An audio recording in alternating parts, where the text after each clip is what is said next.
समाजातील मुलीचा बायोडेटा. या मुलीचा जन्मतारीख आहे 1990 आहे. उंची आहे 5 फूट 4 इंच. मुलगी सेकंड मॅरेजची आहे.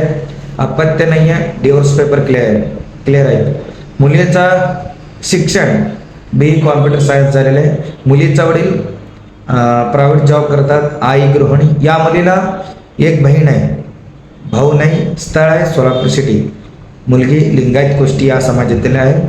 अपेक्षा आहे मुलगा लिंगायत समाजातील कुठलाही सबकास्ट असो, लिंगायत, ब्राह्मण, मारवाडी, जैन या समाजातील असला तरी चालतंय. सेकंड मॅरेज असेल मुलगा तर अपत्य वगैरे असायला नको. मुलगा मुंबई नाहीतर पुणे आणि सोलापूर या 3 सिटीमधील मुलगा असायला पाहिजे. जर कोणी या स्थळाबद्दल इच्छुक असाल तर तुम्ही मला नक्की व्हॉट्सअपवरती तुमचा बायोडेटा पाठवा. तुम्हाला या स्थळाबद्दल अजून काही माहिती पाहिजे असेल तर तुम्हाला मी माहिती देतो या स्थळाची.